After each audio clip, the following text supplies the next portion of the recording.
ಕಾಡಾನೆಯೊಂದು ಏಕಾಏಕಿಯಾಗಿ entry ಕೊಟ್ಟಿದೆ. ಇದು ಸಹಜವಾಗಿಯೇ ಸ್ಥಳೀಯರಲ್ಲಿ ಮತ್ತು ವಾಹನ ಸವಾರರಲ್ಲೂ ಕೂಡ ಆತಂಕಕ್ಕೆ ಕಾರಣವಾಗಿತ್ತು. ನೀವು ಕೂಡ ದೃಶ್ಯವನ್ನು ಗಮನಿಸ್ತಾ ಇದ್ದೀರಿ. ಯಾವ ರೀತಿ ಆನೆ ಎಂಟ್ರಿ ಆದ ತಕ್ಷಣ ಪರಿಸ್ಥಿತಿ ಹೇಗಿತ್ತು ಅಂಥೇಳಿ. ಆನೆಯನ್ನು ಕಂಡು ಒಂದಷ್ಟು ಜನ ಆತಂಕಕ್ಕೊಳಗಾದರು, ಮತ್ತೊಂದಿಷ್ಟು ಜನ ಮುಂದೆ ಹೋಗೋದೋ ಹಿಂದೆ ಹೋಗೋದೋ ಅಂಥೇಳಿ ಗೊತ್ತಾಗದೇ ವಾಹನವನ್ನು ನಿಲ್ಲಿಸ್ಕೊಂಡ್ರು.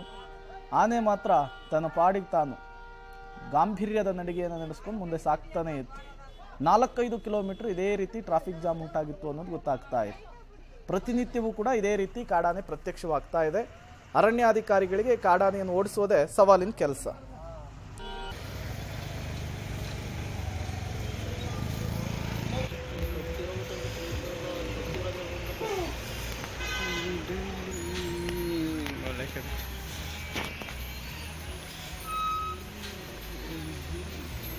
ನಡ್ರಿ ಏನಿಲ್ಲ, ಏನು ಪ್ರಾಬ್ಲಮ್ ಇಲ್ಲ.